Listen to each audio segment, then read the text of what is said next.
Masa pandemi COVID-19 ternyata mempengaruhi hampir ke seluruh sektor kehidupan, terutama perekonomian. Akibatnya, perceraian pun terjadi. Pemirsa, merosotnya tingkat perekonomian masyarakat akibat terdampak pandemi virus corona menyebabkan angka perceraian di Jakarta Selatan meningkat tajam. Faktor ekonomi umumnya menjadi alasan utama seseorang menggugat cerai pasangannya.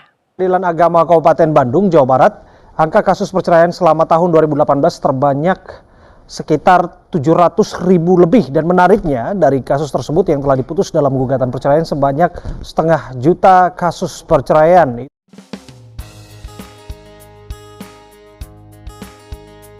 Cara mengurus surat cerai. Sebelum masuk ke materi, mari kita bahas apa itu pernikahan dan perceraian. Pernikahan adalah upacara pengikatan janji nikah yang dirayakan atau dilaksanakan oleh dua orang dengan maksud meresmikan ikatan perkawinan secara norma agama, norma hukum, dan norma sosial. Sedangkan perceraian ialah berakhirnya suatu pernikahan, terputusnya hubungan suami istri ini disebabkan oleh kegagalan suami atau istri dalam menjalankan obligasi peran masing-masing. Perceraian telah diatur dalam pasal 40 Undang-Undang Nomor 1 Tahun 1974 tentang perkawinan yang berbunyi, ayat ke-1, gugatan perceraian diajukan kepada pengadilan. Ayat kedua, tata cara mengajukan gugatan tersebut pada ayat ke-1 pasal ini diatur dalam peraturan perundangan tersendiri.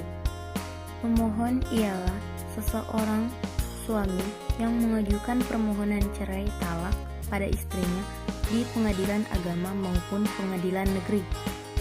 Termohon ialah seseorang istri yang diajukan permohonan cerai talak oleh suaminya. Untuk mempersingkat waktu, langsung saja kita bahas tata cara mengurus surat cerai. 1. Menyiapkan dokumen yang dibutuhkan. Dokumen yang perlu Anda siapkan sangat banyak, meliputi surat nikah asli, fotokopi surat nikah, fotokopi KTP dari penggugat, surat keterangan dari kelurahan, fotokopi kartu keluarga, fotokopi akte kelahiran anak, materai. Jika ingin menggugat harta gonogini atau harta milik bersama, siapkan pula berkas-berkas seperti surat sertifikat tanah, surat kepemilikan kendaraan bermotor atau BPKB dan STNK, dan dokumen harta lainnya. 2. Mendaftarkan gugatan cerai ke pengadilan. Setelah menyiapkan kelengkapan dokumen, Anda dapat pergi mendaftarkan gugatan cerai ke pengadilan agama atau pengadilan negeri. Mendaftarkan gugatan cerai harus ke pengadilan di wilayah kediaman pihak tergugat. Jika istri akan menggugat cerai suami, maka istri harus mengajukan gugatan tersebut di pengadilan tempat suami. Ketiga, membuat surat gugatan. Begitu tiba di pengadilan, Anda bisa langsung menuju pusat bantuan hukum di pengadilan guna membuat surat gugatan. Surat gugatan cerai ini harus mencantumkan alasan menggugat cerai. Alasan gugatan cerai harus dapat diterima pengadilan, seperti ada unsur penganiayaan, penelantaran, kekerasan, pertengkaran terus-menerus, dan alasan lainnya. Yang keempat, menyiapkan biaya perceraian. Biaya selama masa sidang cerai wajib dibayar pihak yang mengajukan gugatan cerai. Biaya-biaya tersebut antara lain biaya pendaftaran, biaya materai, biaya proses ATK, biaya dan biaya pengadilan sidang. Biaya yang dikeluarkan selama proses sidang perceraian tergantung dari kedua belah pihak yang bercerai. Kalau salah satu pihak tidak pernah menanggapi surat panggilan persidangan, maka pihak pengadilan berhak membebankan biaya yang lebih besar. Tapi, hal ini kembali lagi tergantung pada jumlah ketidakhadiran pihak yang bercerai. 5. Mengetahui tata cara dan proses persidangan. Saat proses persidangan berjalan, kedua belah pihak harus menghadiri persidangan untuk mengikuti mediasi. Dengan adanya mediasi, diharapkan kedua belah pihak bisa berdamai dan menarik gugatannya.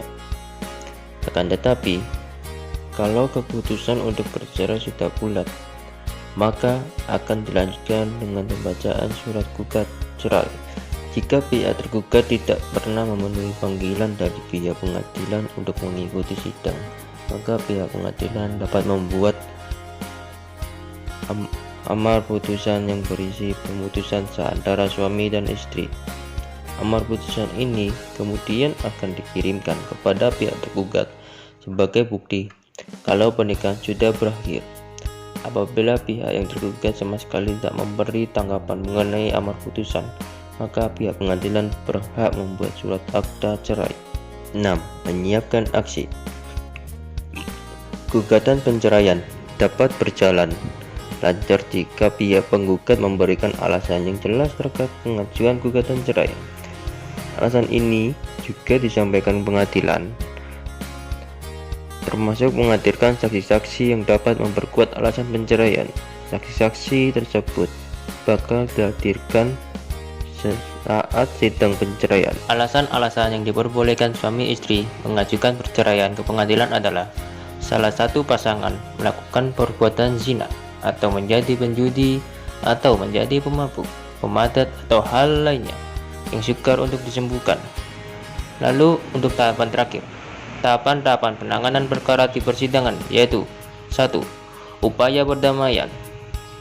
2. Pembacaan surat gugatan penggugat. 3. Jawaban penggugat. 4. Replik penggugat. 5. Duplik penggugat. 6. Pembuktian. 7. Kesimpulan para pihak. 8. Musyawarah majelis hakim. Dan yang terakhir 9. Putusan hakim.